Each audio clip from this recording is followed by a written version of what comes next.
Call for City of Long Ridge City Council Town Hall meeting Tuesday, December 3rd, 2024. Like stand for allegiance to the flag of the United States of America, and to the republic for which stands one nation under God, indivisible, with liberty and justice for all.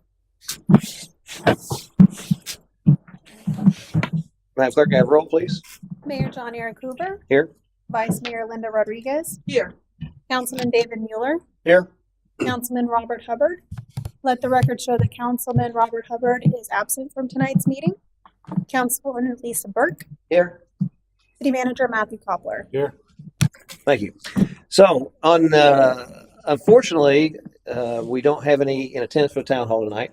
And so I figured we could have a few moments of discussion amongst ourselves. If we had anything to talk about, give public maybe till 10 after, just make sure nobody shows up late that wants to come. And if not, we can close out. But while we're here, any questions or anything anybody has, or we can be at town hall for amongst ourselves.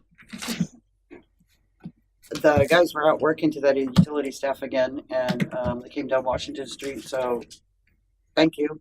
Everybody appreciates that they're still out there working and picking up things. Sweet, it's making a difference. Yeah, I think you said, Matt, that by the end of the week, our second pass is supposed to be done. Is that?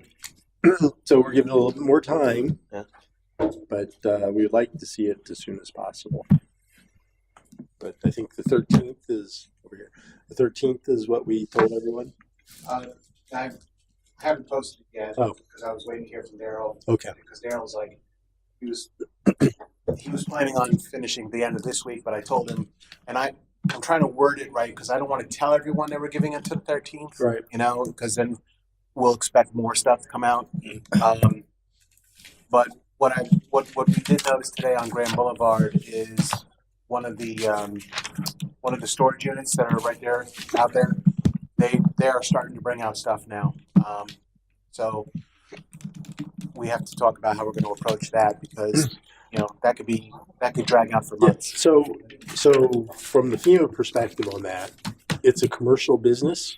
And so that's a different set of rules than residential. So those we would need to get that right of entry, even though they put it on the right of way, we would still have to have that right of entry because they most likely have insurance. And that's what FEMA is going to be pointing us to is their insurance to cover the costs for that. Plus the fact that you have a unit open up now and empty it, but someone cannot get there for like another month or two, and then all of a sudden they start putting out. So we have to figure out what we're going to tell them so they can just stop putting stuff out. But I'll be posting that very soon to give people that timeline. Did you have any updates or anything you wanted to talk about with anybody? On that? Well, not on that, just in general stuff going on. Wasn't prepared for that. No. The market turned out really nice. If Yeah. you did make it to the market on Sunday, it was really nice. There were a lot of people there at the park, and that turned out real well. Yeah, we had about 47 vendors, I think, was the count. Almost double what it was last month. So obviously, every month, first Sunday of the month. So next one will be January 5th.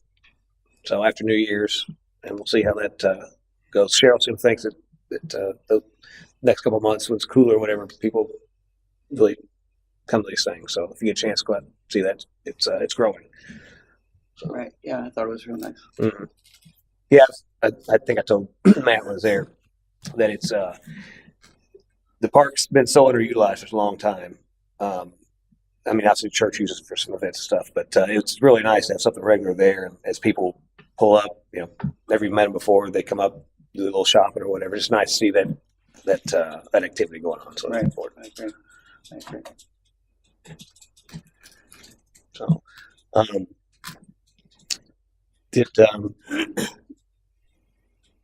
about the tax thing, did you want to mention anything about that? Have you talked to everybody else on? You mean the trim notice? Trim notes. There, now they're coming. All right, my people are here.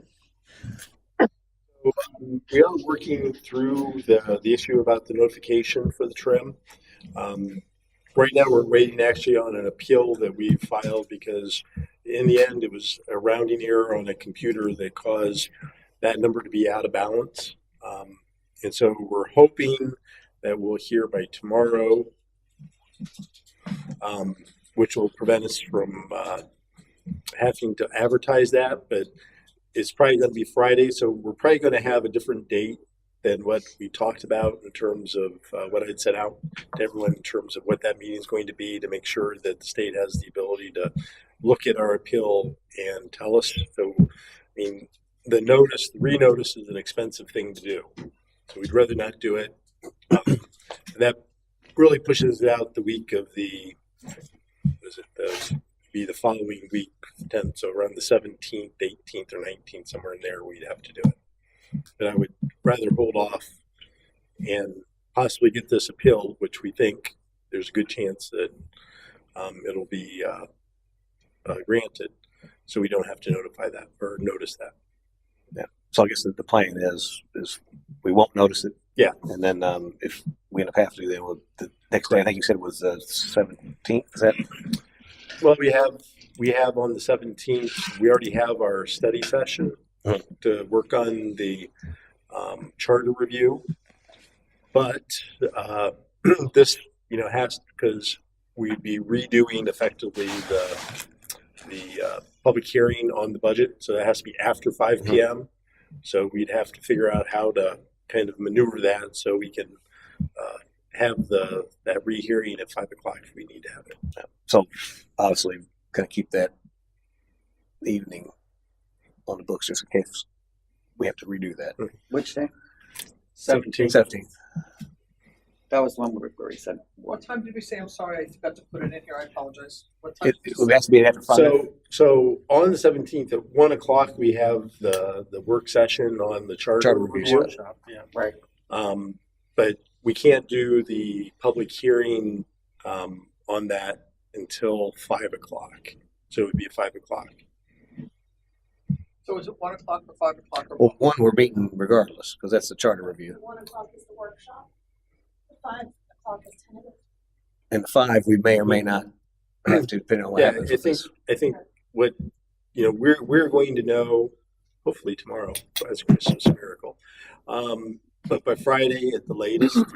So we would be able to tell you, and if we have to have it on the 17th, what I would recommend maybe we adjust the time from 1 o'clock. We move it a little bit closer so we can have the opportunity to have the discussion on the revisions to the charter and then go right into the public hearing. I remember Nancy said she had to leave by a certain time. Yeah. I mean, I think we'll be okay with that, but I mean, could it be the day before, the 16th at 5 o'clock, or? it can't be because it has to be 2 to 5 days from the date of the advertisement, and so it's going to be again on. Okay. At this, it would be if we did it that week. It would be on the 15th is when it would be noticed. So we'd have to do either somewhere between the 17th and the 20th. Pretty confident we won't have to do it. I mean, I sent some more information today. He requested, so I think we'll be fine. So I'm hoping tomorrow we'll have an answer on that, but I think we'll be fine on it. Yeah, I mean, when you look at all the information, it's very clear. And that's another thing I don't really understand is, on their review of it, they checked off the actual dollar amount, and that ties back to 6.3782. Doesn't tie back to 6.38. So they obviously didn't do that math. But So just another update, kind of let you guys know what's been going on with the comprehensive land use planning changes that were once submitted by the applicant that we voted on and approved first reading. So that's to go to the state, and then we had the property rights element that we need to add in there. So that went together. That went together the following day after the meeting. The word is that they're going to supposedly have that back to us by the 27th of December, maybe before. So the potential that would be on the first meeting in January, potentially for the second reading of that, the public hearing. So that's kind of where that is right now. And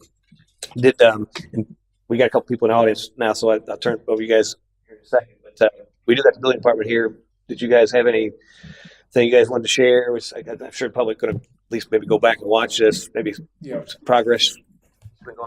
We're coming up on 90 days since the storm, the post storm, and we were giving permits for free, but we're starting to catch a lot of contractors doing stuff without having permits. So, I mean, as far as I'm concerned, we're going to start triple feeing them. And we're going to start doing the same thing with homeowners because they've had plenty of time and they've had plenty of notice. So it's starting to get to the point where we got to drag them in. Do we,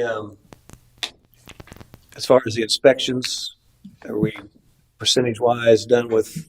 Do we know how many we're supposed to be inspecting? I mean, pretty much the whole city, I think, is that Everything west. yeah. We have recorded as of today was 149 damage assessments completed Okay. out of roughly 750 homes. Okay, so So I did get an email this afternoon from the state that they're having a meeting tomorrow. The paperwork has been approved for a damage assessment team. So I'm hoping to get more information, to have more information tomorrow afternoon. But it's the team coming out of Louisiana. And so I think they're going to deploy as early as next week, we're hoping. So that would be a team of 10 damage assessment contractors. And we will split them up throughout the city, knocking door to door. They will have their iPads and Forerunner ready to go. I've also put in for 2 permit technicians to come on staff as well, or to come and help us, that have construction background, obviously, they're permit techs, and 1 supervisor. So if everything goes well, we should have them here, but I will know more tomorrow. do we have a lot scheduled, or we're pretty much done with all the ones that have been? Well, so what do you mean? For permits. So Well, through permits or not, maybe not permits, right? So, hey, I've got this letter. I'm supposed to have somebody come out and do I inspection. mean, I'm averaging 18 to 20 damage assessments a day, Right. plus the inspections that I have, and then also the plan review. So we've done 149, but I guess you've got some backlog you're trying to get through. Yes. I guess so. Yes. Yep. We just asked the public to please be patient with the letters. I know that we said 5 to 7 days. We're trying to get them out. The holiday put us behind last week. So we're just asking just to be patient, but if you need an answer right away, to call us. I think Tony's been doing a pretty good job letting people know at the inspection site. Once he plugs in his numbers from there, whether they're over or under. But for the official letter, just to be patient with us, we're trying to get them out as fast as possible. In this 750, are you guys including any of the elevated homes in this or not, or how is that factored So in? when I sent the letters out, I had a list of almost 1,400 addresses from utilities. Okay. And so I had to go in there and delete everybody and check it. I may have missed some. Some people may have received a letter that it didn't apply to them. I narrowed it down to roughly 740 something Okay. out of that 1,500. So there may have been letters that went out that a house is elevated and they may have received it in error, but for the most part, I try to get everybody that was slab on grade and get a letter out. My main focus was getting the letters out and sending them out as quickly as possible. And then at some point in time, is it your intent to send, if you didn't get people to respond to the damage assessment, to send a calculation or estimate of your damage so that it'll get somebody's attention that so they those- need to come in yes. and So get those have something? gone out. They have gone out. We have gone out. They have gone out. We have sent out over, I believe it was close to 100 letters. We sent out already telling homeowners that have had the damage assessment, whether they're substantially damaged or not. A lot of home folks are coming in, talking to us.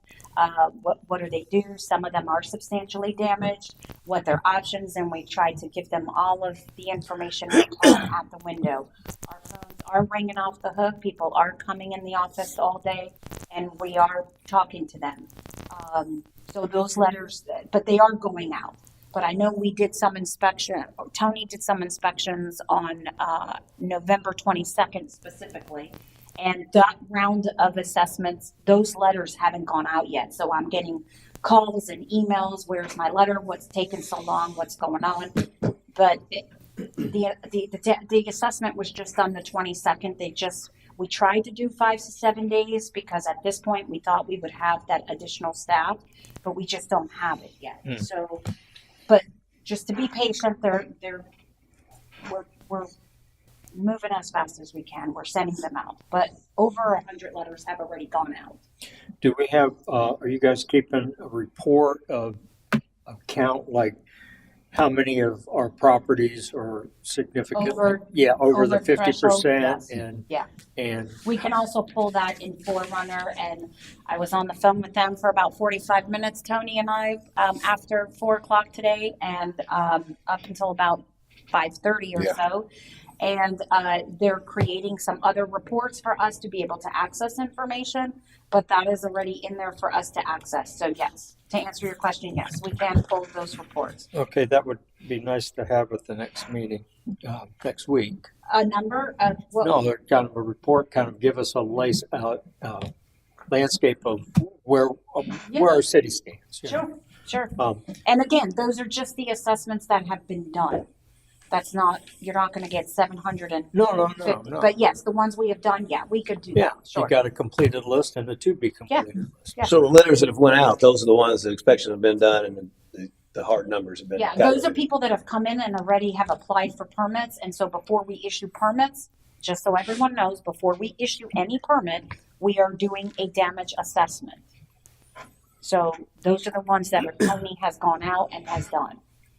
Now, essentially, since any permit in a special waterfront hazard zone, don't you have to do an assessment at that point to time to determine that addition or permit doesn't exceed the 50%? I don't understand what you The assessments first. Well, She said the assessment. well, yeah, the assessment is because of this event. So the first. But then, absent the event, you get people coming in, they want to build an addition on Oh, an their house. improvement, Yeah. a substantial improvement. Right, Yes, right. Yes, So that, in other words, that has to occur with any permit. that's correct. Well, so Because when you're fixing your home, you're doing an improvement. Well, and then you have an improvement and you have a repair. Well, you have damage Well, and you have an improvement. right. That's how FEMA sees it. And that's the guide we go by. Substantial improvement, substantial damage. So there is a form in Forerunner if you're doing an improvement. So when you submit your application, your permit, that's going under the improvement side, Right. right?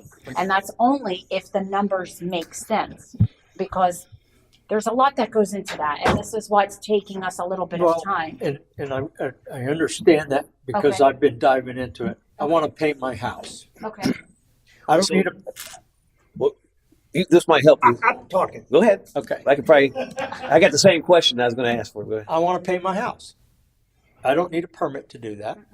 Do I need to come in and get an assessment done or a improvement done to do something like that that's a non-permittable item? I think these are the things that a lot of people have questions on, and we need to bring clarity to the equation. So I'll be honest. At the very beginning, we've never permitted cabinets, we've never permitted flooring, we've never permitted painting, things like that. Right. After our series of discussions with FEMA, those are improvements that also count towards that 50%. Mm-hmm. So yes, they should be coming in to let us know. So whether a permit is required or not, a permit is going to be needed for those items. And is that a chargeable permit? Or is it a permit just to keep a running total of those improvements to your house for the purposes of the 50% test? Well, a permit to me is a permit. If the inspector has to go out and inspect it, that should generate. But do they for cabinets, or is that something that just you need to check and say, hey, I'm adding 10 grand worth of cabinets to that. It's not going to meet the test, so therefore that's okay. Here, listen, David. Yeah, so the question is it a building permit or is it a floodplain administration permit? So And that's what it would where be. he's, yeah, and so Right. it, in our charging or our permit fees, do we have a permit fee for a floodplain administration permit?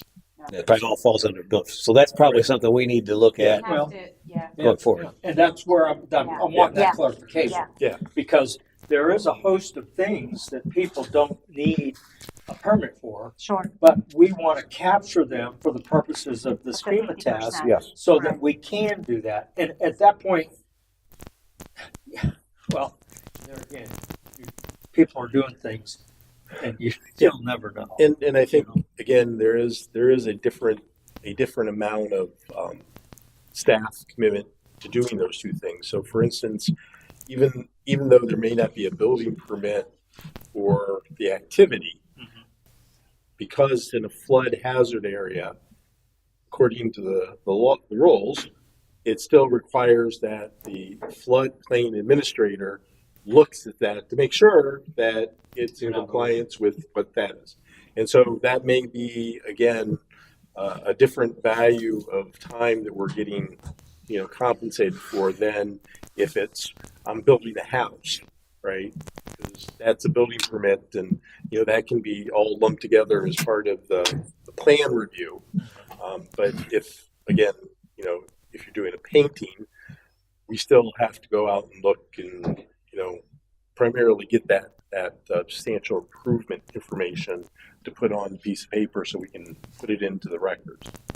So that's a different value, right? So Let me follow on that. Where I was going to go with this. You're elevated. There's people that are elevated. So the 50% rule doesn't apply to people that are elevated. Yes, it right? does. No, it doesn't. It does. What if you have base flood elevation changed and now your whole Well, that's not part of that's a whole nother another part of the question. That's my second. Yeah. So the first part of the question is if you are within, which is BFE. is it foot above freeboard right now, right? That's what What is that number?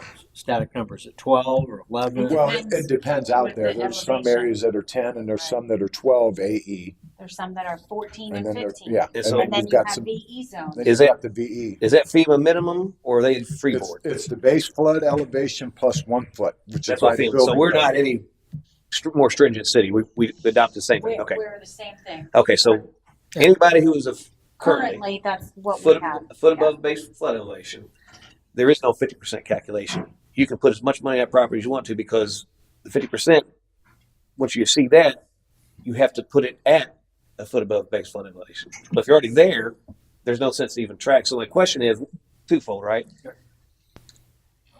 Do we branch it to say, obviously, if you're below base flood elevation, you have to track all these things, paying all that. We have a special permit for non-Florida building code type things that maybe is a separate charge or no charge or whatever to keep that tracking because that's important in that your look back, right? If there's no look back, then it doesn't even really matter at that point. The second part of that is if you are above that, do we even, because we're doing it, we don't really need to worry about it from that aspect. So if you basically say if you're above base flood elevation 1 foot, you don't need to come in for these permits. No, but it would be easier for them to come in and ask and go, okay, yes, no problems. You are above the base flood elevation. You're fine. Yeah. Then you make a note that you have it for that piece of property. Yeah. Knowing that everything is fine, there's nothing that needs to be done. But we don't need to do work for, Right. no reason. That's Exactly. the point. Correct. And that was, point of clarification. Yeah, that's So- the whole. So the second part of that question is, so let's say we've talked about in the past making it 2 foot above base flood elevation. So let's fast forward and say we've done that, and now our code's at. So obviously the 1 foot above base flood elevation, they're grandfathered in. How does that play in FEMA's eyes, I guess, Once you to change it to- because they're going to say, well, you got to you fall within at 50%. No. So we would be more stringent than what FEMA is asking for if we go to the 2 foot. Right. Well, let's say FEMA actually Those goes 2 houses foot. that are already above base flood elevation, I hate using this term, but they're kind of grandfathered in, Right. right? If As you're long elevated, as you're you're not doing any type of remodeling where it's gonna cost a substantial amount, right? But it's not gonna make a difference. Your home is above base flood elevation at that time. We could go to 3 or 4 foot above freeboard. It doesn't make the houses that are 1 foot above freeboard any different. Okay. It's- That's just for new houses. that- It that's would- it would correct. be That's for new for construction. If there was damage, and now we have a new rule that's 3 foot, If they were and I'm past, at 1 foot, if they were you're past the gonna, aren't you gonna 50%. make me, if it's more than 50%, make me No. elevate it? No. Okay. Yeah, because No, again, it's mainly for new construction. It's for new Okay. construction at the time of the adoption of that ordinance. Sure. Well, it's not just for new construction in an elevation, right? So if you're on slab on grade, right, and you apply for the grant, you get raised, you've got to raise it to whatever the code is. Yes. It's not new construction. It's Right. Right. What the local jurisdiction's requirements are. well, it's somewhat new development, but it's right. It's a raising. But I guess the main question is as those things change, we get more stringent or whatever. The concern is if you've got somebody that falls below what you have. So if we go to 2 foot and now we've got some homes at 1 foot, if does FEMA look at that and says, well, you need to be then start tracking their 50% because once you get 50%, they have to go up another foot. That's That's not. Because the building code requires 1 foot. Right. Base flood elevation plus 1 foot of freeboard. That's all the I building. wonder if do they ever have the? I mean, possibly they could change that They themselves. could, but you're every 3 years for them to And I would decide. think, hopefully, if they was to do something like that, they would probably grandfather. And they would put it out if they were going to, yes. And even if FEMA changes that, it doesn't make the houses that are 1 foot above any less stringent. No, I get it, but They still don't fall under that 50% rule. right. But these are things people need to understand. Obviously, Sure. So basically, if you're elevated, you're good. good. This doesn't really apply to you. You Right. still need to do all the floor building code permits and all that, and you should come in and ask, is there anything I need to do? That's all. Right. But for the city, we aren't tracking that Right. because it'd be worthless. Here's the next question. We need some explanation on this non-conversion agreement. What's going on there? How does that apply? Who does it apply? All that stuff. Okay, so the non-conversion agreement as we have it today is for new construction. Okay, that's what we've been using for the last 2.5 years. We've been using that non-conversion for new construction. However, post-storm, when we were doing our walkarounds throughout the community, we noticed that there were quite a few homes that had habitable space below base flood elevation. And what is habitable? Habitable is living space, What is- bedrooms, bathrooms, anything that's habitable. They decided to build a room down there. Okay, anything that's habitable. They put couches, they put a mattress, they made it a bed, they put a kitchen, they put bathrooms. Well, so to clarify on that, is my understanding that you could have an entertainment area down there. Entertainment is different as long as it's below base flood. Should only be storage. And not entertainment? Should only be storage. Can't have a dartboard on the wall. I'm not going to interpret that. I'm just going to say that You're storing it there. FEMA's guidelines is anything below base flood, it should be open storage space. Open means no walls? No, open means open, no walls. Okay, just that. No, Open means No, yeah, no no walls. interior walls. Right. No interior walls, no bathrooms, no bedrooms, It could be enclosed and block. no apartments, no. Can't be things of finished. That nature. And I think there's even some, I thought you could actually finish it depending on the material you use. Waterproof material? I think I read As long as you have the proper openings and stuff for the water to flow through and all that. You have to have 1 square inch per square foot of space. Whatever's enclosed downstairs, you have to have 1 square inch of area to cover for 1 square foot. So if you have 1,480 square feet enclosed, you have to have 1,480 square inches of opening for water to flow in and flow out. Does that include garage doors, I guess? Yep. Those are open. Yep. And doorways and Mhm. whatnot, windows. Yes. So the people that have been applying for Right. permits that are raised above the base flood elevation, because we did that walk around throughout the community and we noticed quite a bit of homes have done things that they're not supposed to be doing, we have started to do the non-conversion agreements and having them fill out a non-conversion agreement, which states that they're not going to convert anything that's below base flood elevation into habitable space. Now, what if that was, because I know some instances that were actually permitted to do that at one point.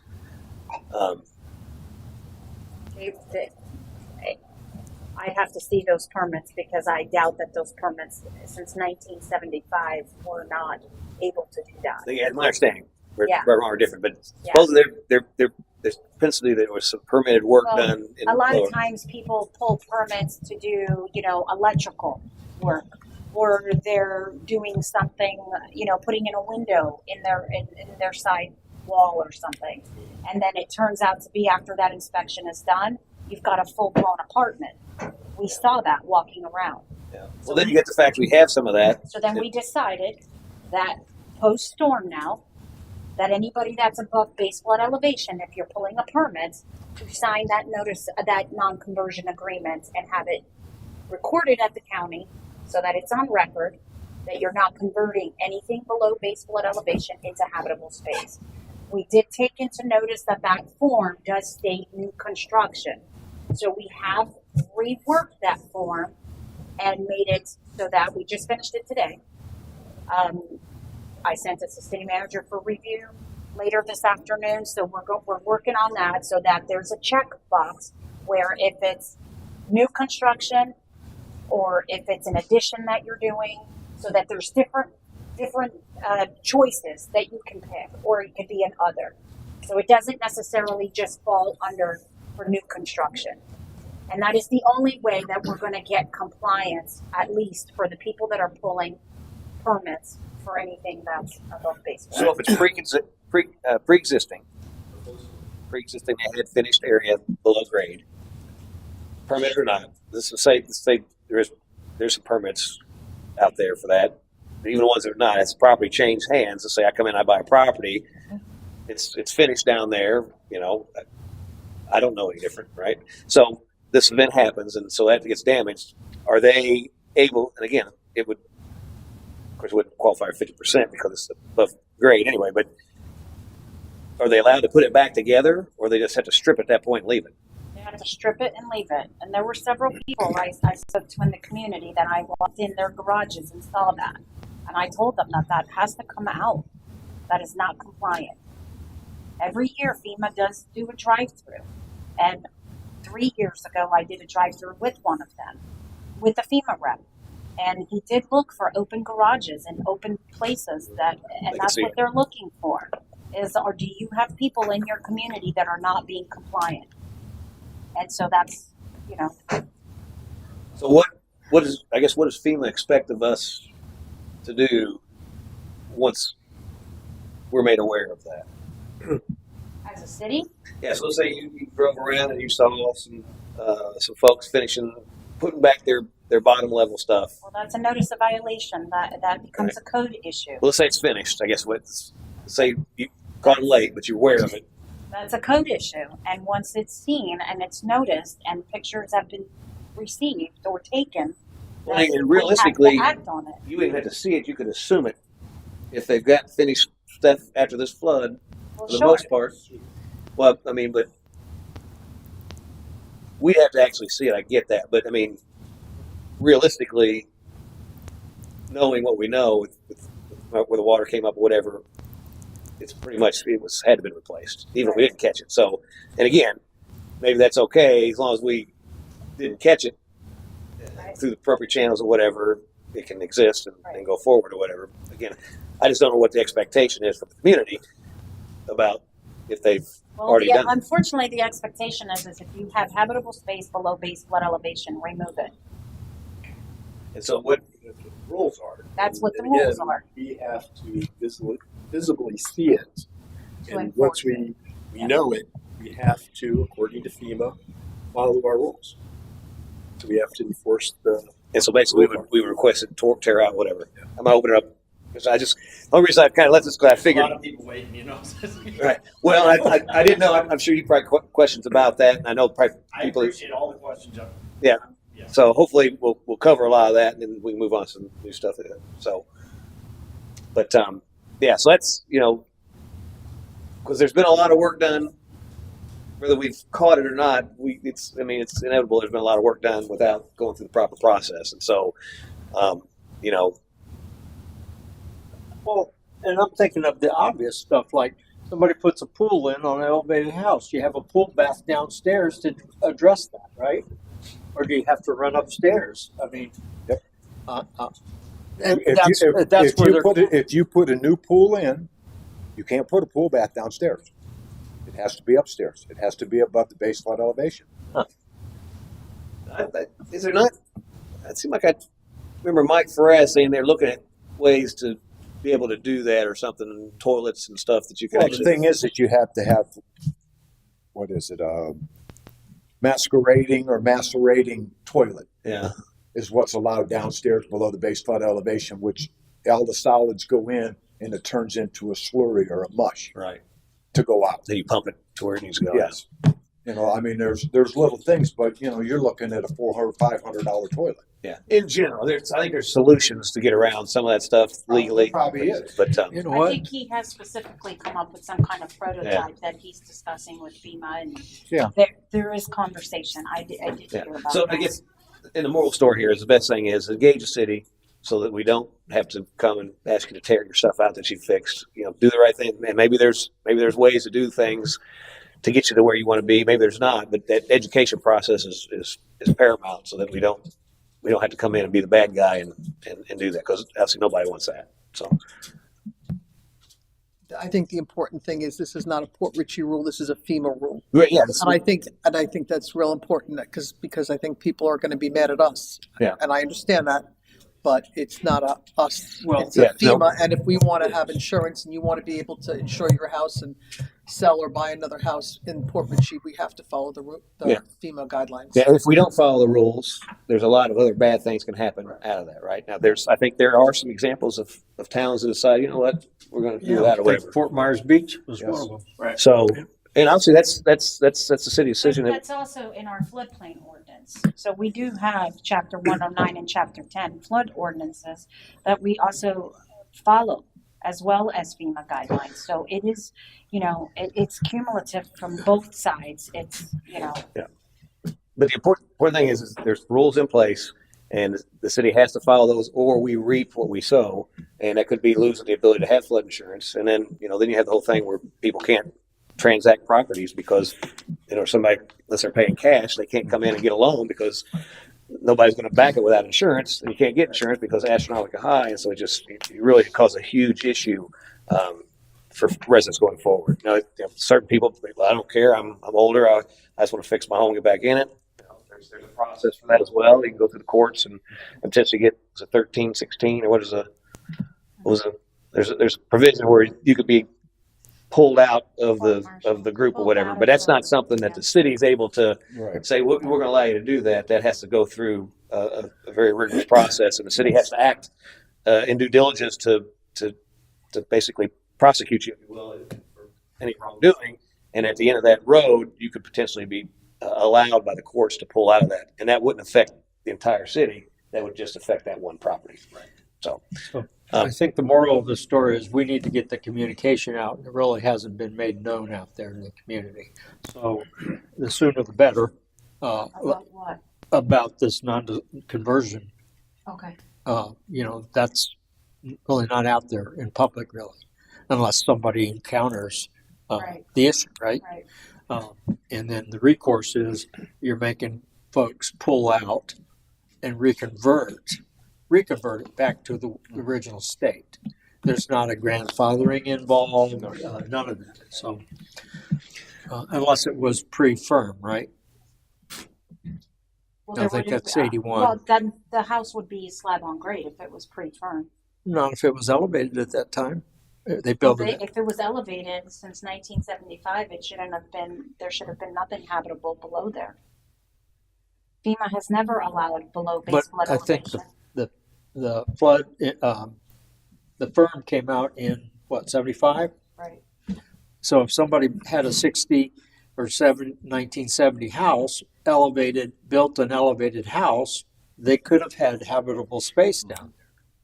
That would have been a grandfather's. I don't think we have any in our community that are that I old, don't know. elevated, but I'm sure there could be out there. Yeah. I don't think we have any in our community per se. Okay. You know, and I think too that obviously things have evolved over time. You know, FEMA's probably a lot more stricter than they used to be. And these things have a tendency to evolve because as these catastrophes happen, more and more money gets spent, more and more taxpayer money gets spent, and so they try to rein that in. And you know, the reality is we're here now, and it's a very strict time, and we've got to make sure we do the right things. And so We just keep advocating for people to pull permits and do things. People are doing things without permits and then trying to get a slap on the hand and say, okay, I did it after. We are asking, we've already submitted the paperwork to FEMA to get the insurance claim information. So if you've got insurance claims or FEMA assistance, we're going to know what you received. We're going to know, and then we're going to see for permits. And at the end of this month, we're going to run a report to see who we did damage assessments to, who have yet to pull permits, and then go that route. And then the damage assessment team, when they go out, they'll have pictures of everyone's inside. If we're not allowed entry inside the home, that's okay too. We will assess it from the outside and the watermarks. So we do have a plan moving forward to try to get everybody into compliance and do the right thing. But we are catching people doing things, you know, oh, well, my house is already done. Well, you haven't even applied for a permit. So we are going after that, and we are going to start getting stricter with those. Yeah. And you bring one good point there too, is as far as the process. Obviously, we sent out letters to get the public to engage, and then the next step is obviously there's the amount of damage that we're aware of with watermarks and whatnot. The next step that we're required to do, obviously, is not just wait for the public to come in and engage us. Is we got to do our due diligence and say, well, we know there was a 2-3 foot watermark on the side of your house. We haven't seen you, and so the building department puts together an estimate based on that, very crude estimate, obviously, because they haven't been sight unseen, but it's based on some metrics. And so then that calculation kind of gets calculated for you. And if you are above that 50%, well, then we're going to come knocking to have that conversation. So, you know, it's always better to engage the city and let us get eyes on it. And, you know, it's probably, you're going to get a better estimate because I can tell you it's just a 64.85 64, 85.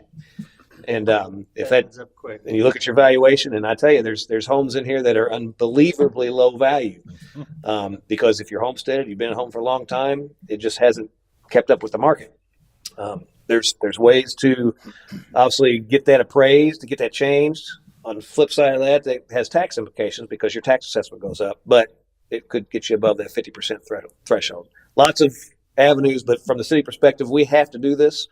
It's not something that we enjoy doing. Right. It's just something that we have to do in order to keep everybody the ability to have flood insurance. And so, appreciate you all's effort. And see, the one other thing you have to look at is the building code states that if you do work without a permit, that is an unsafe structure, right? Which can be condemned. Mm-hmm.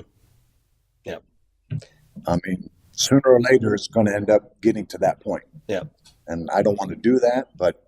Yeah, well, no, I mean, it's a situation that people put themselves in. Yes. And granted, a lot of people don't know. They think, hey, it's my house. I just want to put it back together. I should be able to do that, all that. But there's you got to follow the process. So we don't have to end up potentially doing something that is not happy for both of us. So that, as we're a town hall, it take up a lot of time. So we do got some actual attendees. Have anything to speak, questions, ask? You're welcome to take the podium. And you know what, I've got a lot to say. I do. I say just sitting here. No, you kind of podium. So people here. Chris Mayer, 4591 Harbor Point Drive. As just a guy who's witnessing what's going on here, y'all are getting ready to enter into a poop show you don't even know about. It's gonna and if you think you're God bless you, if you think you're gonna start condemning those homes and risk it back, they're gonna be okay. They're not gonna be okay. The people that are out here right now, who are trying to, the people who are trying to hold their lives together right now, literally hold them together financially, emotionally, they're barely hanging on. And now we're like, yeah, we need to see your home because we need to see if there's any unsafe situations. And by the way, there's a bathroom downstairs. Whack. So now that's going to travel like wildfire. And this whole thing y'all think is going to like just roll out there and be smooth. This could be the roughest thing we've seen in the city. So I don't know what the answer is. I really don't know what the answer is. But from my perspective, it's not good. It's not good at all. You got 700 homes of non-compliant people right now. Is that correct? Isn't that what you said earlier?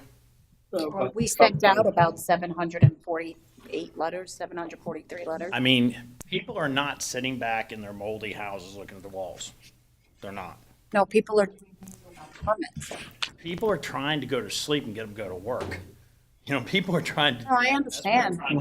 Look, the last thing we're trying to do is tell someone that they can't live there or that their home is substantially damaged. We really do. I mean, some of us employees are in the same position. I know. So we're feeling it, but we also have guidelines that we have to follow. I'm going to try to speak like the people who didn't show up here because I'm shocked that the people didn't show up here.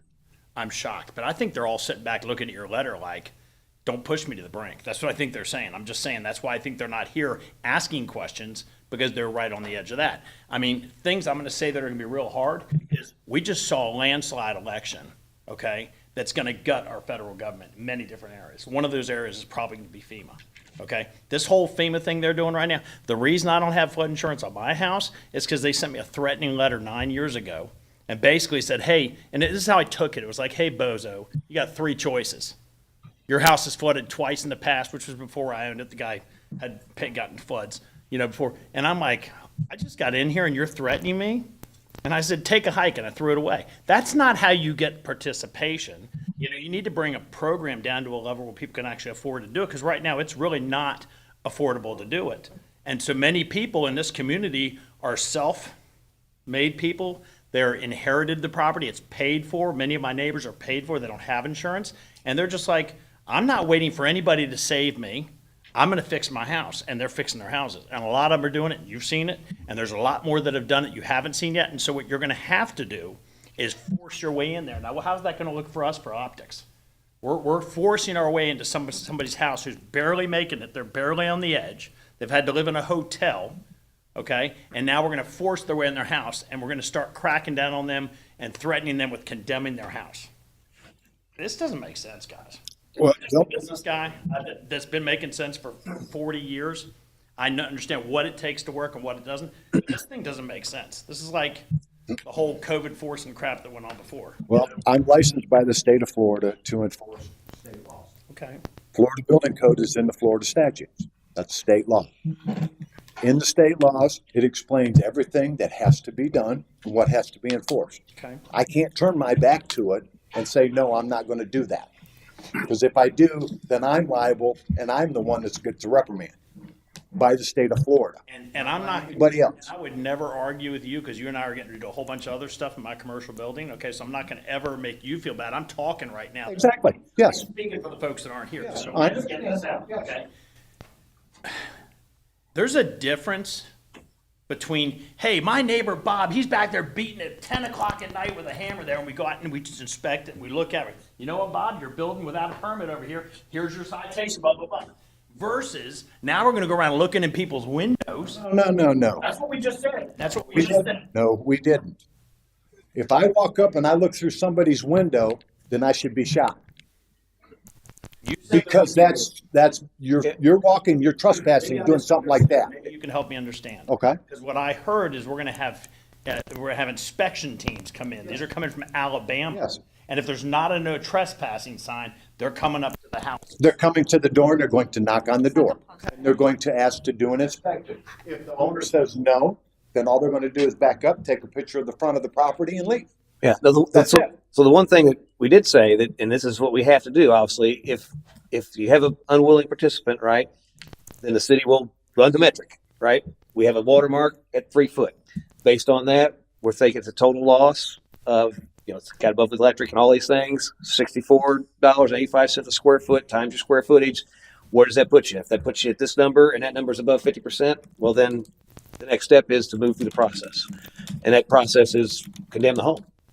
Is that correct? Is that? Yep. And so it's not. Well, I think you leaped over a step here. Again, we're going to try to engage the resident Yes, to get to a solution Sure. to it.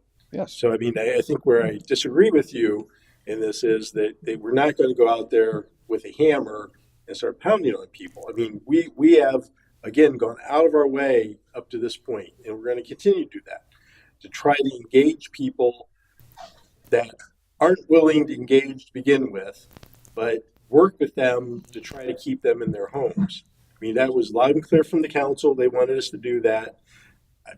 It's not the easiest thing for them. I'll tell you, they're put out there in some very bad situations because of this. But until the point that we've done everything that we're supposed to do, and we have to say, okay, we've done everything we can, we have to do that. I mean, we're not given the luxury of saying we don't want to enforce this code. We're not given the luxury of saying we didn't see what we just saw, because everyone will be mad at us if we do our job now, but I will guarantee you everyone will be super mad at us if we don't do our job and no one's able to sell their houses, because they won't be able to. And people will be mad at us because, their insurance went up by 15% because we didn't do our jobs. Everyone will forget this conversation. The conversation will be, why didn't you do your jobs? Yes, exactly. And so we're in, we're all in a tough situation. There's no one in this room, at least I hope not, that wants to see people lose their houses. And again, I know, based upon what FEMA told us directly and what we're doing, we have a separation between what they want us to do and what we are doing. I mean, again, when they're talking about $64 a square foot, Theirs is 100 and what is it? it's 133 $33. up to 180. Yes. And that's the battle we're going to have here in a few months with them, because they're going to come in when they do their review of us, which is coming within the next few months, and they're going to say, why did you choose this? And we're going to look about everything else and say, yeah, we may have been a little low here, but everything else you wanted us to do, we did. Mhm. And really the strategy here is to get a slap on the wrist and not get thrown out of the program. But we're going to get a slap on the wrist at a minimum. I mean, there's no doubt in my mind that we're going to get hit. We have to in some way. justify 645. Let's use that example. I think there's a rationale why that number is being used, and we can defend that, right? Will they agree with it? Maybe not. But we can't just pull some number of our hat. I mean, I can tell you that the other city that I know that's using it is the city of Tampa, using the same one. So there's a great example of, well, they're using it. Why wouldn't it be? Pasco applicable to us? County's using 167.37. So now when you're saying that, explain that to people who don't understand what you're saying. 100. So to do the 50% rule, Mhm. you're using the square 60 I'm footage, using the square 64. footage of the living area correct, times $64.85. right, to get to the 50% rule. That, And yes. you're saying that's below the minimum, the state The is county. using, the county is using what? The county's using 167.37. So we are erring on side of our residents, Yes. not on the side of FEMA. That's Yes. correct. That's And helpful. I've been here for 6 weeks as of yesterday. Thank you for being here for us. This is what I have dealt with since I've been here. Mhm. And all I'm trying to do, just like the first night we had that meeting, all I want to do is try and get everybody back in their house the legal way. That's all I'm trying to do. If you could, out of all the inspections we've done, Mhm. and I don't know what the new number is. What number are we at that have actually exceeded that 50%? Do we have it's relatively low, I believe. 5, I heard it in the city. Yeah, it's, I think we're up to about 14 right now. 14. Okay, out of 100 14 or 15. of 150. Mhm. Okay. Yes. So That's 10%. just about 10%, right? But I could imagine if we were using those higher numbers, we could be over 50% to 100%. I mean, so, the reality is no matter what number you use, right, somebody based on their valuation and all that is going to miss the mark. And that's, Can I just play town hall with you guys for a minute here? Because that's what I want to do. I want to be the one who throws, and I appreciate all you're saying. I just had some hardcore questions to throw at the building department. Oh, sure. Okay? These are some what ifs. You know what I mean? What ifs, So let's just, and I'll do this example because they're going to watch this after hours, and I want them to be able to get these answers they were too afraid to ask you, and I'm going to ask them, okay? So what if you did your own work? Okay? What if you got FEMA money and you did your own work and you didn't pull a permit? And you're like, I'll just face the piper when I'm done. What happens then? I can condemn the house. I didn't say what you can do, because what you can do is if we start looking at the. Yeah. So here is what they're going to do. Okay. If we find out that you've done that work, Please don't point the finger at me, because I'm playing town hall with you. yeah, you're the representative person. Okay? There's folks out there tonight. Yeah. If you've done work, and we're going through our process, and we find out you've done that work, what you're going to be told is you need to come in to City Hall, to the building department right away, and you need to fill out the permit, Okay. and then they'll do the assessment. Then they'll come out and do the assessment. And then as long as, and walk me through this, because that was pretty harsh what you just said. Well, I mean, I'm just saying, okay, I'm just saying, you probably won't be the favorite guy in town, So they come in and they get the permit, you go do the assessment, you say, what did you do? And I did this, and this. Obviously, we did drywall, somebody did drywall, we did the plugs, what the baseboards, whatever it may be, and the numbers are good. Then what happens? And if you don't feel comfortable saying this in an open setting, let me know. We can talk, have a private. let me throw the caveat out to this, because I'll tell you, every situation is different. So I'm just asking for some rough scenarios so these people know what to expect should they come forward and say, hey, I want to be compliant, okay? But I want the caveat out there, because I don't want people to think that every situation is the same. And that's the problem with this. I think that's the communication issue we have is, everyone tries to shoehorn their situation into a standard situation, and that's not the real world. The real world is every house is different. Is I'm trying to clarify this to a simple term. Yep. Where we give people some real quick options that are not like, hey, we're going to, that kind of, because that makes me not want to call you or him or anybody else in the room and just hide in my house with a gun to my head, So what I want to do is I want to be able to have somebody behind me who says, hey, I think I can do that. Right. So walk me through that if you would. I go out, they're under the 50%. They've already done all the work. Yes, sir. They can pull everything apart so that I can inspect what's there to verify, Okay. because we have no permits, so I don't know what's there. So let's use an example. That's one. Yes, sir. Okay.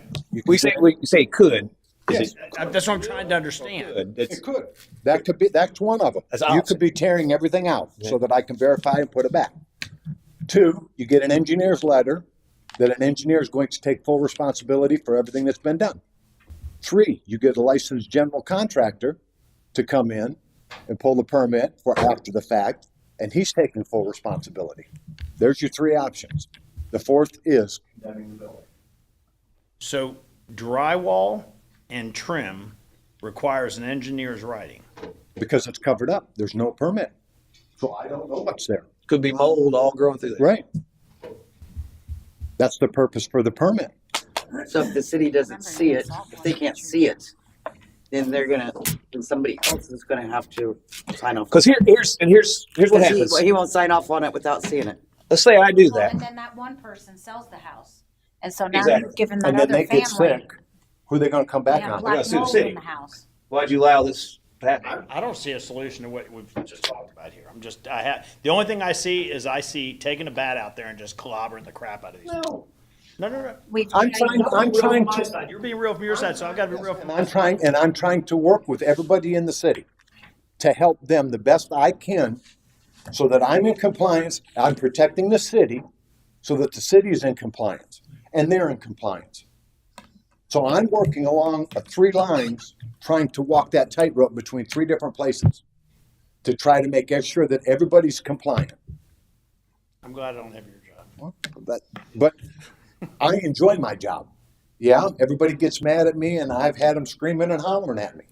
But that's my job. I take it, I let it wash off, and I go on. Can I say something? Sure. Not being, I think, Chris, I think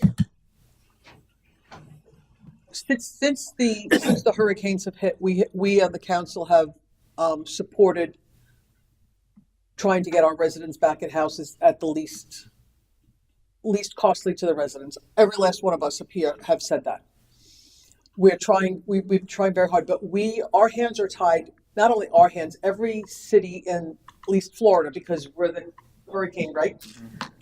And what's happened without, all the hurricanes, our hands are tied by FEMA, as we said earlier. And we're trying real hard to get everybody in there. We have said numerous times, more than I can count, on how we need to get permits. That's a FEMA rule because they have to monitor that. We've stopped the fees to encourage people to get permits. Veronica and her team have been out walking now. Maybe they've knocked on every door. Maybe not everybody has spoken to them because they haven't been there, but they've been out there numerous times, trying to make contact with residents to try to educate them and bring them into compliance. I know Dave is a big one on saying that people haven't been notified, but it's certainly not from lack of trying on our part. I've also been a big proponent on we need to err on the side of the residents. You all know that, and we need to do everything we can for them. And I think our employees have been trying to do that. They have tried. They put in for this team to come down over 3 weeks ago. A month ago, they put in to get these extra people down here to help them because they are a skeleton crew, and to get these people to get this process going quicker than it already is. But it's not through their fault. It's not your fault. It's nobody's fault. It's the way stuff works, right? And I understand your frustration. I'm not living your frustration. I saw your video. I saw what you went through. I am absolutely, my heart breaks for every last one of you. So this is, but they're trying. Nobody, I know what he said, and I took it the same way you said, oh God, you don't want to, but that's not what we're trying to do, any one of us. And I'm telling you right now, I would not support him and if he could just went out and condemned all the buildings. We got 14 out of 150. We got 10% of the community right now But that's they may be like vacating their properties and going to live with their children and either defaulting on their mortgages or. But that's not his fault. Our tax base is going to go. But that's not that's not It is our problem. Our tax base. I didn't say it wasn't our problem. I said it's not our fault. We have to follow these rules. These are FEMA rules. If you want to have, if anybody, not you specifically, I'm using you as the collective. You can use me as a collective. I have a waterproof house. Come see it tomorrow, please.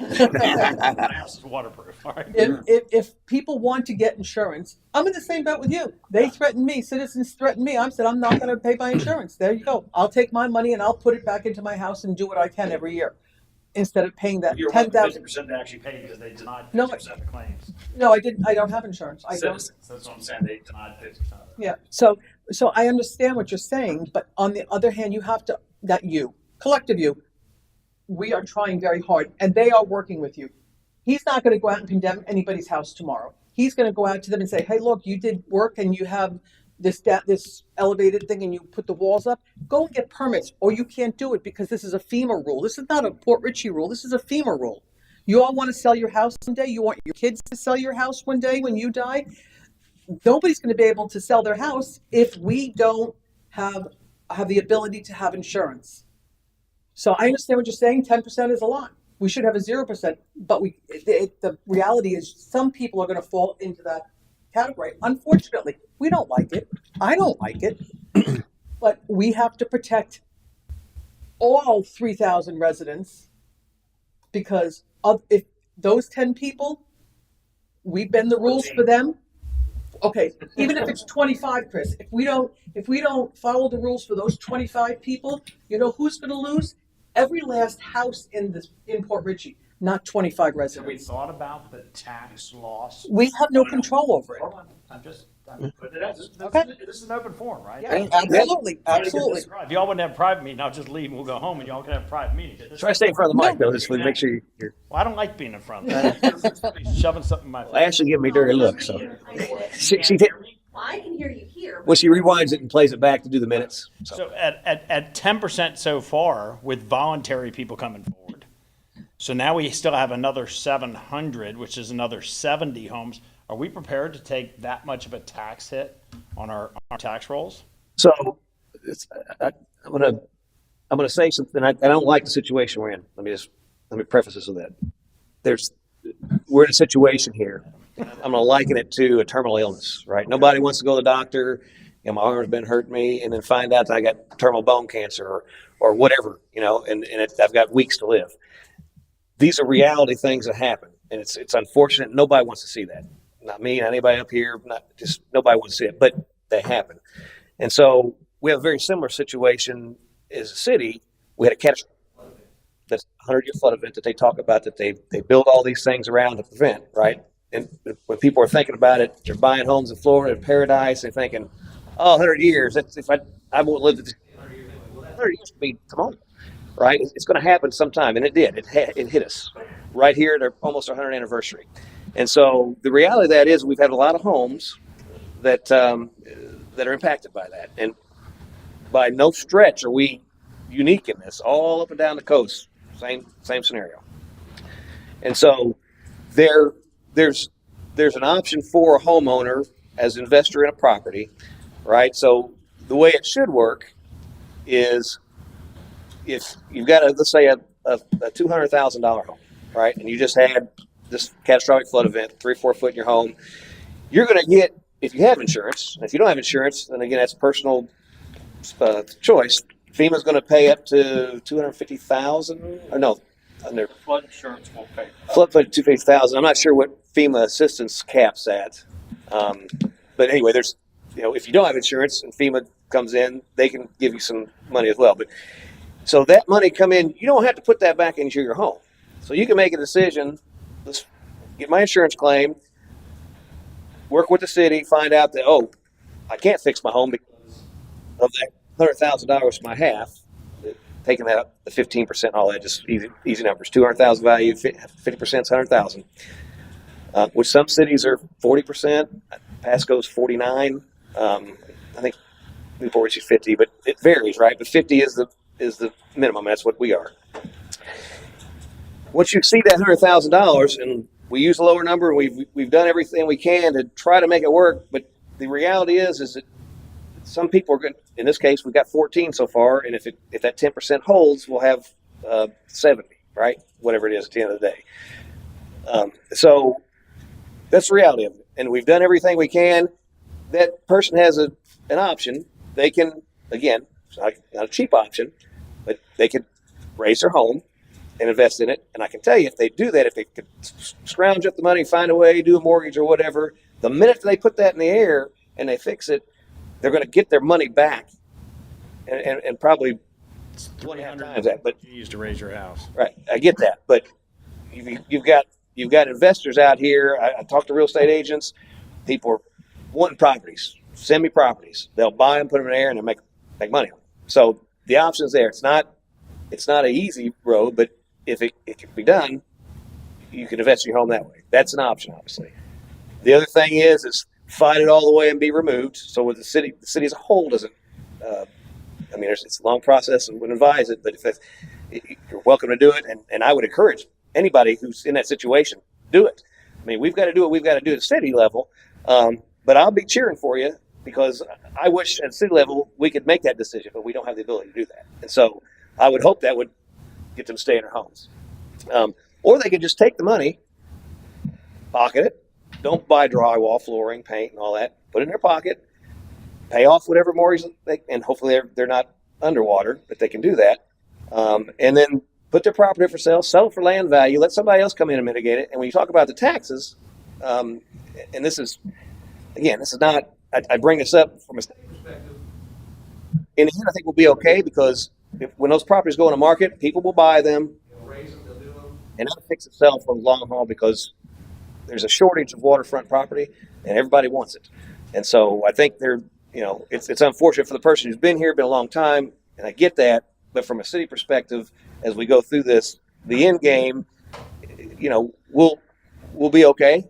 I think there'll be probably a time where it takes that transition to happen, and especially if something happens with the market, and things happen.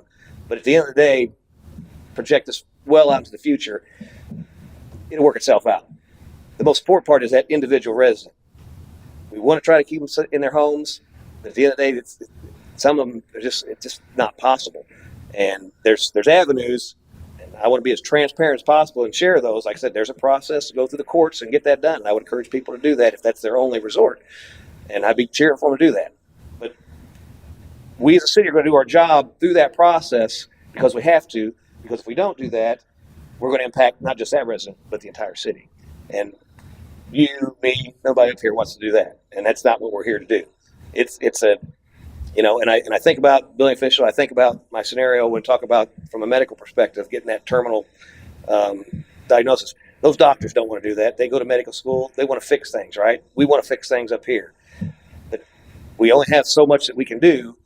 And then there's a reality that sets in. And I think we're doing a pretty darn good job of looking out for residents. And maybe even better than most. I said, if Pasco's using $160 a square foot, we're leaps and bounds above that trying to help people. So I commend our staff for that approach because we really are trying. But at the end of the day, there some of those, thank God it's just 10% right now, and hopefully that'll drop as you get some of these more homes that are higher values, you won't be in that situation, right?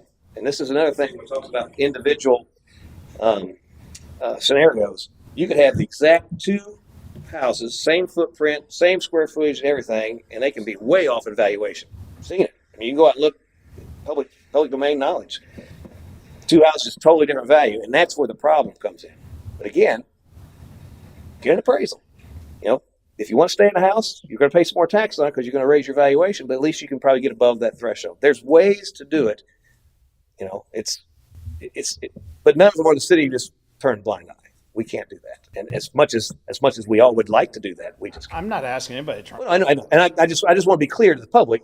And we still have 700 people that are not running up here voluntarily, standing in line to go see the building official. Fear. I mean, and those 700 people are not going to get they're going to wake up tomorrow and get another letter from Veronica. And they're like, yeah, today's my day. They're going to hold back because that's what they do. They hold back until you threaten them with something. And that's where this whole thing's going to get a little bit funny for us. Yeah. Because in our little community of 3,000 people, we got a third of them right now that are sitting back saying, I just got my butt kicked. I don't have any money. My credit cards are maxed. I barely got the mold out of my house, and now they're threatening to condemn it. It's just not a good mix. It's just But see, you keep using condemned. the only reason I use condemn is because you said it. That's right. 4 times. That's now. right. Yeah. But that's the last resort. Yeah. Okay. On a house right now, before I ever leave the office in the morning, I take what the valuation of the house is. I do all the numbers and everything so that when I get out there, I have all the numbers for them right up front to show them. The part that is sort of irritating is the fact that the permits are free. Come in and get a permit. We have people now, some of those that were condemned had turned around and did all that work. Now what do I do? Because they're over the 50% after they did all their work. and they've invested the money in a And property. they've invested money back into the house that now by rights should be condemned. There's my condemned word again. So what am I supposed to do?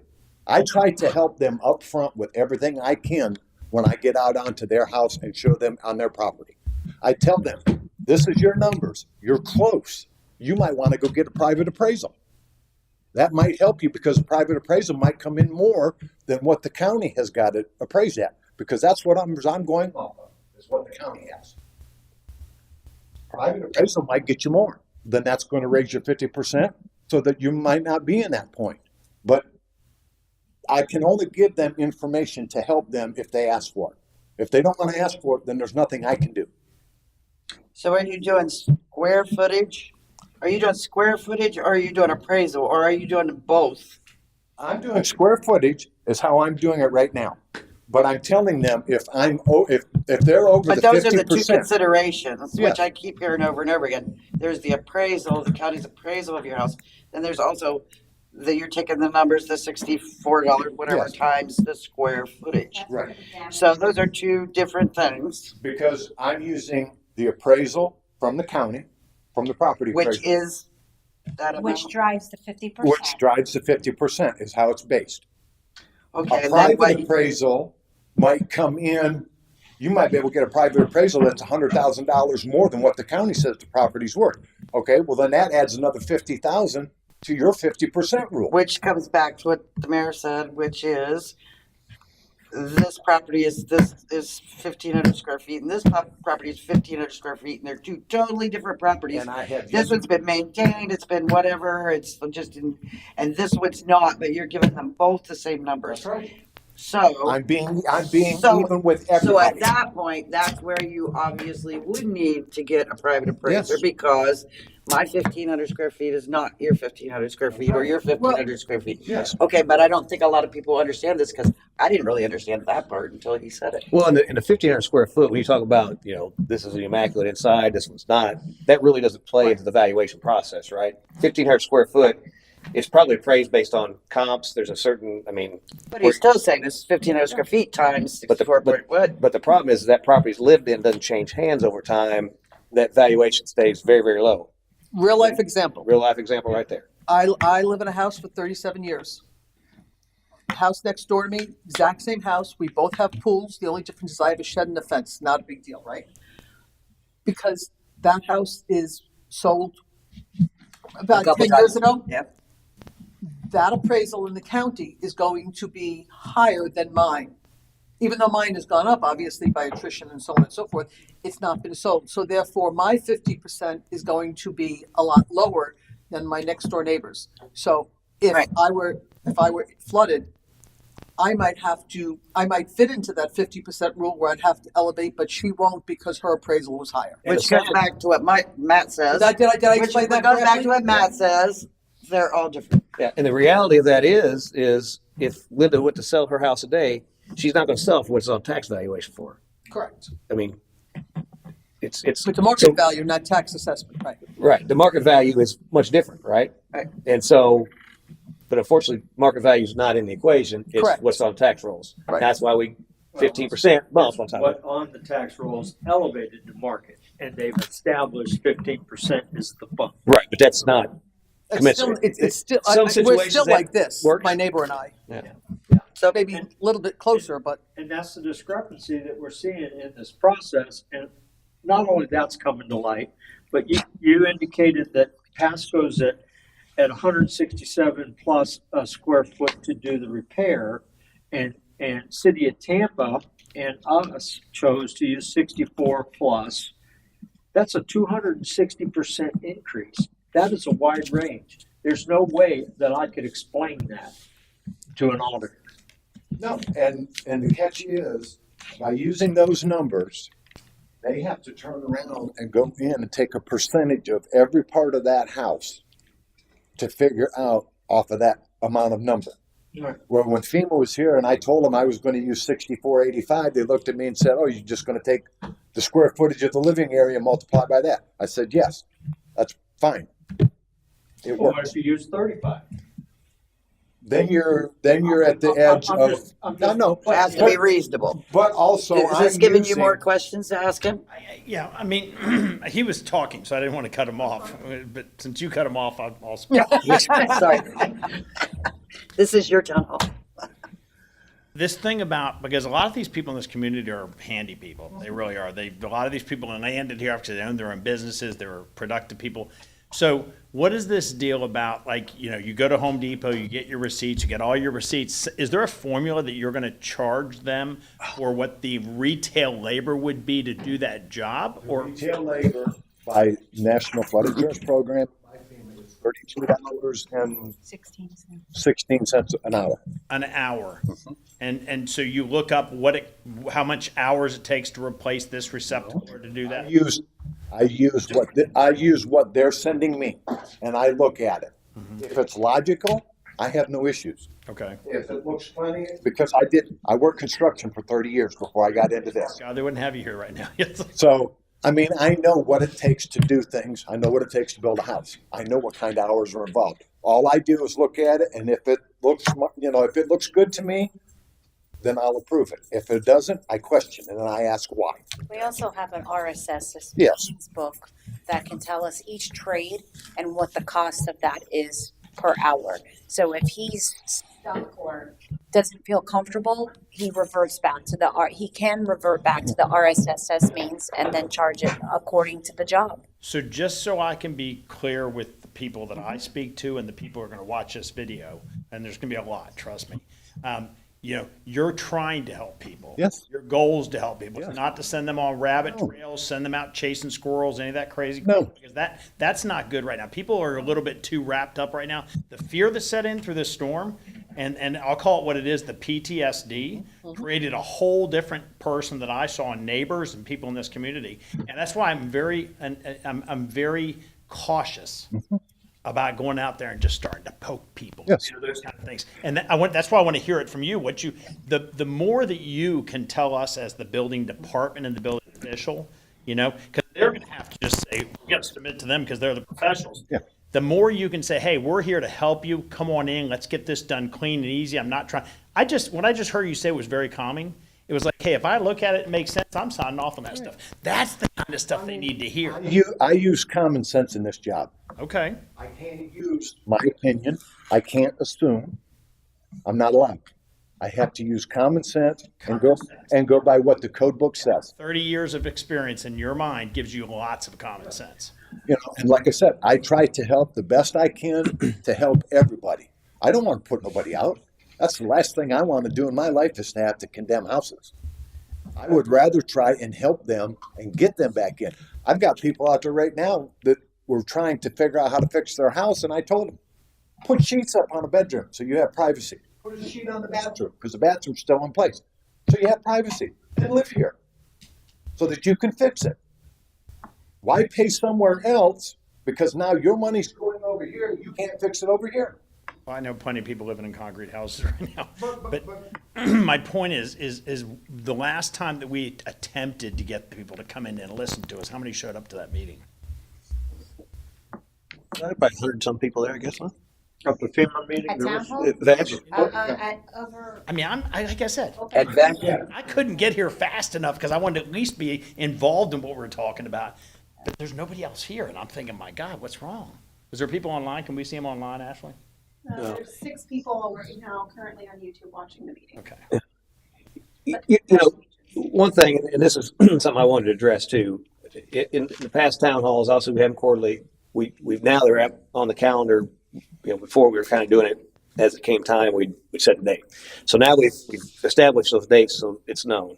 I like to try to get the flyer out a couple days in advance. We got one out today, and it was and this could be a reason why it's a little lower attendance. Sometimes when you put it out too early, they say, "Oh, I might like to go to that," and they forget. And so this was, we put out the day of instead of doing a reminder. And it slipped my mind to get this out here. And again, I wanted to press upon staff. Obviously, this town hall meeting is a little different than council meetings. There's probably more people, so we need to make sure that as these come close, that we are putting something together and getting it out there in advance, not the day of. And that's my fault for not reminding. But we did get it out there, and that could be a reason why it's a little low. It could be it's December. I know last December when we had it, we had a pretty good turnout. But it could be because of the flood situation. People are just busy doing other things. There's a lot of dynamics going on here that could affect the attendance. So not sure what disconnect was, but there was an advertisement flaw. But it's been on the website for a couple months anyway. It's been on the calendar, but Yeah. And so, we hear complaints about, well, I didn't know. And sometimes the people that didn't know, they didn't try to know. And we can only do so much, send letters. And even with all the letters we're sending out, we're pushing stuff out like never before. I can tell you, I've been in the city 10 years. I've never gotten text like I got now. We got the new system. When Sal puts a web thing out there, you're signed up for it, it goes to your phone, you read it, go click on it, go write the article. I mean, communication is leaps and bounds what it was. And, big improvement. And even with that, how much improvement have we really seen in attendance? I mean, it's a little better, but it's not astronomical. So, there's only so much that we can do to push that information, and we're doing a pretty darn good job of it. I don't really know what else we could do besides go take a bus around town and say, hey, come to town hall tonight and pick people up. I think it's important that we, because each one of us, at least you guys are volunteers, you care about the community, you want to try to solve this problem. If we don't solve this problem, it's going to show up in the vote when it comes to absolutely. It's going to show up real quick and real fast. So we either need to become helping to solve the problem or something, because it's not going to work both ways. We can't go out there and just beat everybody up in the community and expect them to support us. That's never been our goal. What's that? That's never been our goal. And I'm with you. As a matter of fact, I like your opinion on things, just so you know. I like your opinion. You have a great perspective on stuff, and I've learned to respect it. People have that view, though. I mean, right, wrong, or different. Well enough. I know her a lot more now, and her perspective has been extremely well as far as her perspective on certain different issues. So thank you, Linda. Yeah, and so it's difficult. It's like this is a difficult situation. All these different things that we do, we're really trying. We're trying hard. Probably trying more than we've ever tried, from my perspective, anyway. And so I think that has shown up, right? But again, there's always room for improvement, for sure. The takeaway from this is that we are, and hopefully some of these data points that we're talking about in comparison to others shows that we're really trying. But again, I want to press upon the public. At the end of the day, we can't just sit back and wait on you to come in. Okay, that's the hard part. If you don't want to engage the city, it's your prerogative. But given what has happened, we're going to be going forward because FEMA has got a microscope on us, right? And so the next step in this process, after they finish the willing participants, right, is to try to engage the public and say, hey, we need inspection, and if you don't, then that number just gets put together, and it gives us a barometer on, okay, this property's okay, we're good. This property's not okay, and then we go forward. And it might have been okay if he'd got a chance to get in and look at it, and he'd use that 6485, but he said, okay, we don't really need walls in here, and all that stuff is subtraction, right? And so, and he can present the options, and maybe they're close.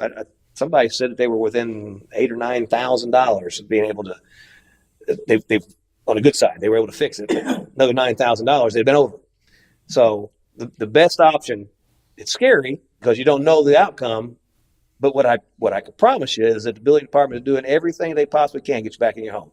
So if it comes down that you don't meet that threshold, it's because you really didn't meet the threshold, and maybe your valuation is too low. It's that conversation. I mean, I'm only 60, so I've been around for a long time, but I have been around long enough to know when you step out and grab some money from the government says, well, here's the rule book that goes along with that. Yeah. So we're dealing with that because there's $3 million worth of trash just got pulled out of the city, correct? Mm-hmm. And they owe us $3 million, right?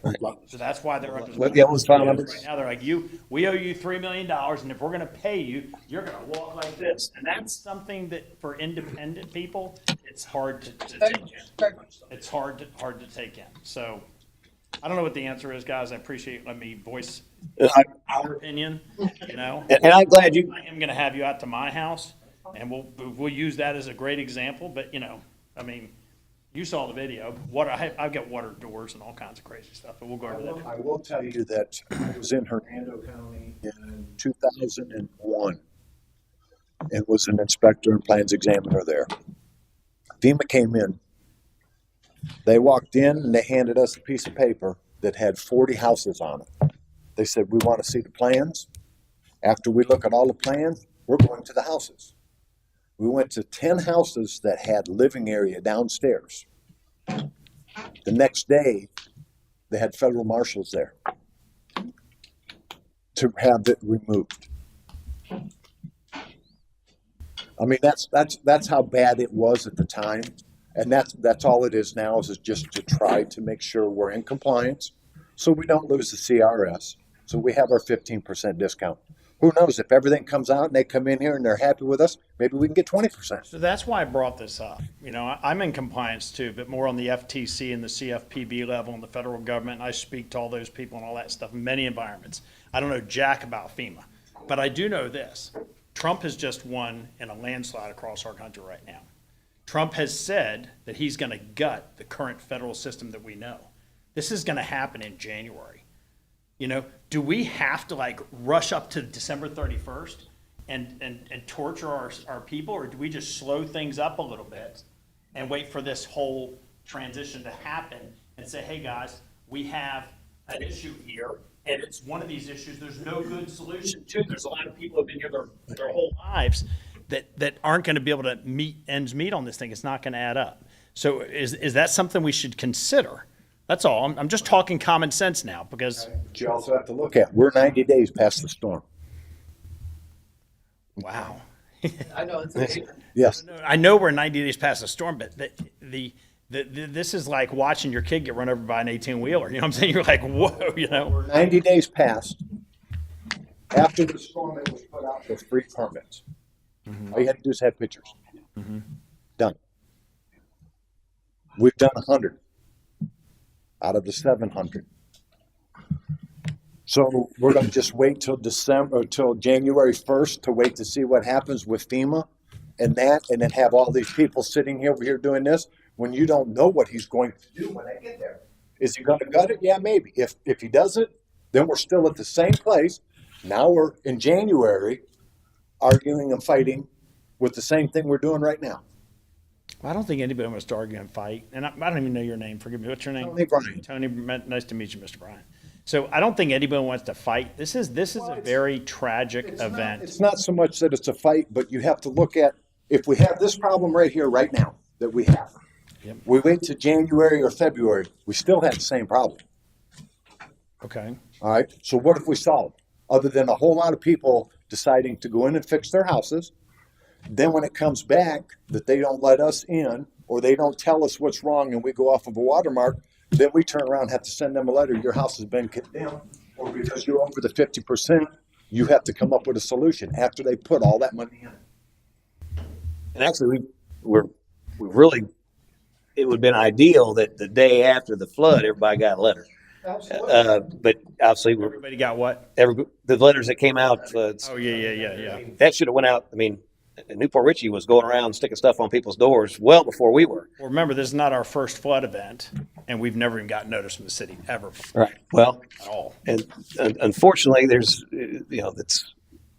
So the people who duct tape and bubble gum, they've been duct tape and bubble gum for years. Yeah, well, I mean, and so they've just done what they've been trained to do, and now all of a sudden it's a whole different deal. Well, I can tell you if you say, well, FEMA, what's this? And I'm not speaking against you guys. Please don't. I don't want anybody in the room to feel like I'm pointing you out because The audit. Tony, that's not my win. My win, it would be better to try to solve a problem somehow. When it comes, one second, I'll give it to you. I know. When it comes down to people saying, here's what we're supposed to do, and they say, well, we get audited. Why did you do this? Oh, we've never done that. That's not going to fare very well, right? That's we've never operated like that before. We don't want to. It doesn't matter to them, and even if Trump gets in there and guts some of these federal agencies, I think what you're still going to have FEMA, right, to some shell of it or whatever. You're still going to have these rules and stuff are still going to go on unless legislature changes those or whatever. What you're going to see is some of the stuff that the money coming out to help raise homes, that will be taken back. So that's when you talk about gutting some of that stuff, it's actually going to probably, on the mitigation side, you're going to lose a lot of that mitigation money. Not necessarily a good thing, right? Because then you compound the problem, because then not only you can't afford it, but there's no government assistance to help you do it either, and so it's even worse. So again, what the answer is, I don't know, but all we've got to deal with right now is we've got to move forward, and we're already kind of slow rolling it because one, staffing, and we just don't have the ability to do all that, and we don't have people lined up at City Hall to get their inspections done. I know. 40, right? So Pasco does. They're overwhelmed. They can't even they don't even answer the phones or anything. Pasco's completely overwhelmed. All their pages are like. Well, that could be size real too. I don't know. Based on us, I mean, we've done several, but I mean, they should be substantially smaller than Pasco County. So yeah, that's probably why. Really strict too. Yeah. So anyway, that's part problem. Do you have a question? No, I think the bottom line is, we've thrown out condemned and all these scary words and so on and so forth. I think the bottom line that I've heard from us in the direction to the building department is encourage, and to the residents, is get the permit. We've taken every barrier that we possibly could away from the residents to get those permits. And the goal of the permit is not to be excuse my French, a pain in the ass. That's not the goal of the permit. I don't like to get permits either. I mean, let's be fair. Who does? No, I don't enjoy it either. But the goal of the permit is to make sure the residence is safe. That's their job. If he doesn't sign off on it and it's not, and something God forbid should happen, there's a fire. My sister just had a fire in a duplex up north, and her house. I mean, it wasn't safe. Okay, nobody got hurt, thank God. But what happens if some 8-year-old kid gets burned up because the permit wasn't done? And that. So that's our goal. Just get the permit. Our direction has always been work with our residents to do that. It's not been condemn the house. It's work with the residents. And that's been the direction I think we've all taken, and that's the direction I'm continuing to say. So I understand the residents don't want to come up here, don't want to get the permits, but we there's no fee. Just come get the permit, get the work done, and they'll work with you. I mean, I hope. And if they don't, then let us know. And we've pretty much made it clear. And I would like to see residents that have worked through the permit process and worked through them that have got I want to be the poster child. I want to have an experience with Tony and see what the experience is. Yeah, absolutely. I haven't been over there bootlegging everything. I put all new outlets in the bottom level, but that's all I did. Everything else is hardy board and it's dry. But that's my point. I would be a great testimony as a neighbor, because then after Tony came through my house, I can walk door to door and say, no, he didn't come in here and beat me up and all this. He was trying to help me get this done and those things. And I would like to get residents who have been through it already because now you're here, so he's going to be nice to you. No, but that's what's going to encourage people to come in, Linda. The residents from previous, because that will support the fact that we are trying to work with our residents. I think that might be the answer what we're looking for here. I'd like to see the good ones. Because letters, and again, I'm trying to be a problem solver here. I really mean that. Letters are great, but these people are getting them, and my phone's blowing up. Other people's phones are blowing up, and they're excited, and they're like, I can't, and they're asking for solutions. But if we can actually give them, hey, this is not as bad as it seems. You need to do this. This is what happens. We need some residents who can go out there and do that, almost like door to door knock kind of stuff. They're so nervous. They're so nervous. To do something, but the end result is something's going to have to be done. Don't keep putting it off, because we can actually make it easier on you. You aren't sitting there worrying about it for weeks. Exactly. Come in, talk to us. We'll tell you the process. Don't sit at home and worry about this, because nothing's happening. Worry about the unknown, right? Nothing's happening while you're just worrying about it. Point of clarification that I want to make. It's not about the permit. Before the permit can get established, you have to have the substantial assessment. And that's what's being missed, right? You got to have that first. Then you determine whether you can move forward and get a permit. Right. Because if you exceed the 50%, you're pouring money in the hole. The substantial assessment for people watching now, what is involved? They just print it offline? No. No. You That's come the out. damage assessment. That's why that letter went out, encouraging people to call us so that we can go out and do these damage assessments. So they only have to call you. My address is 123 They Main could Street. call us, And email boom, you're on us. that 18 person today list. You're hitting Yes. Yeah. And all we do is print out the property appraiser's paperwork. I go through and I do all the numbers. So when I get there, the first thing I show them is, here's what your house is. Here's the 15% for the assessment. Here's the total. Divide that by 2. Here's your 50% number. FEMA and NFIP state that you can use $64.85 a square foot for the living area. I take the living area, multiply it by that. There's your number. It's either over or under. And I look at it and I show them all the numbers. So it's all sitting there. If it's good, she's printing a letter out and mailing it to the consumer. That's it. Well, Okay. That's all it is. And when I walk in there, all I do is take what the house is. If it's a one-story house, single family, on grade, everything there, and then I take pictures inside. That's all I do. People to call you. That's what I want to solve this My problem. phone is nonstop as it is, my cell That's the phone. damage assessment team that Yeah. we're waiting for to come to help us. Well, and to Tony's point, you have a house that he's going to throw a number at the 1,000 square feet. And if that house, for example, has carpet versus tile, tile's pretty much waterproof.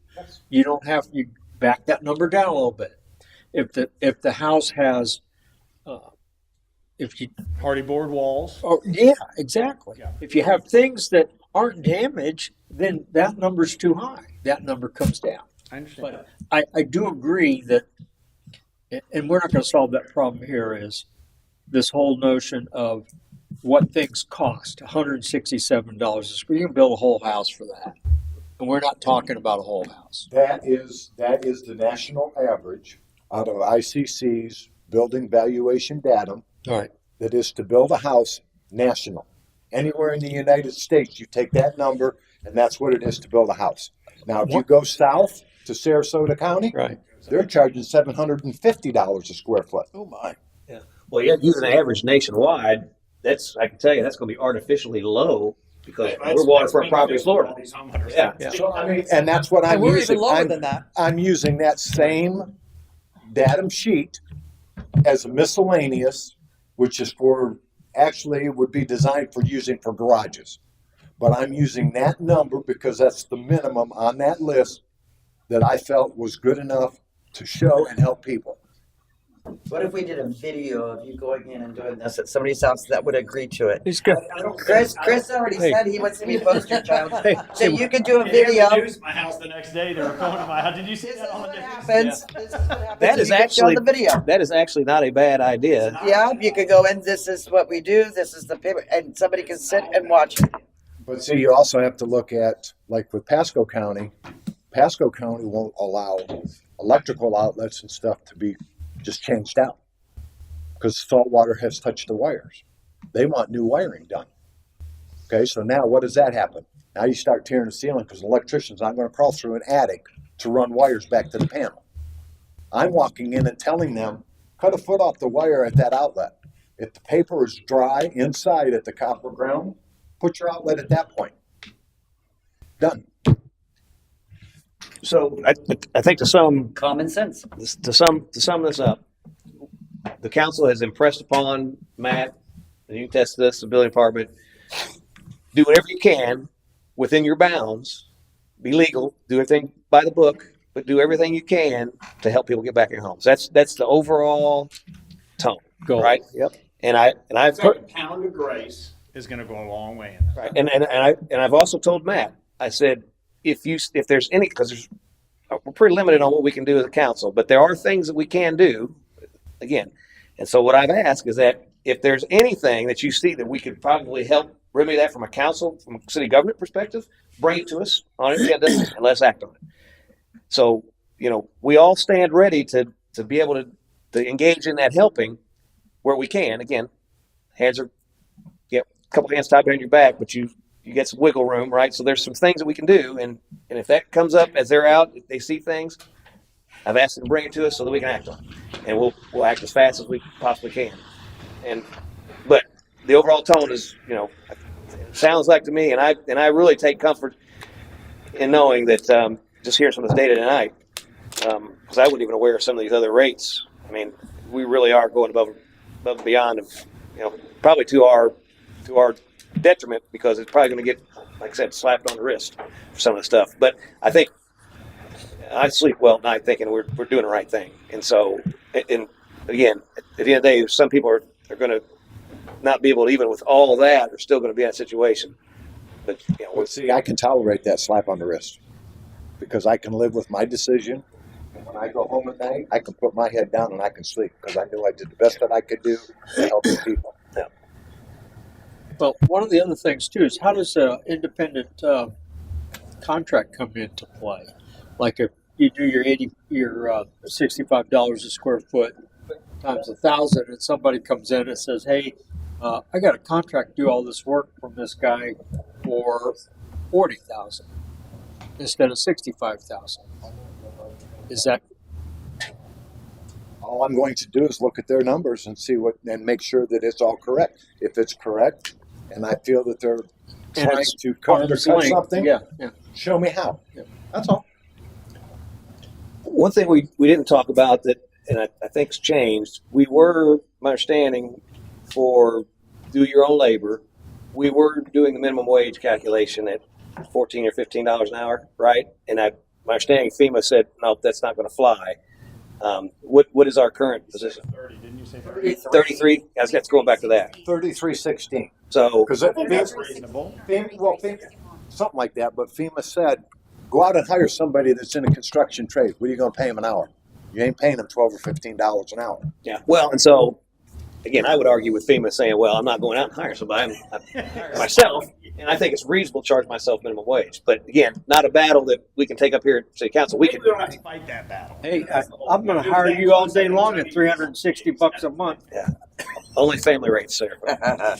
But you see the quantity we're in. So even we do something that sounds reasonable, FEMA's like, no, that ain't going to fly. And so we've got to.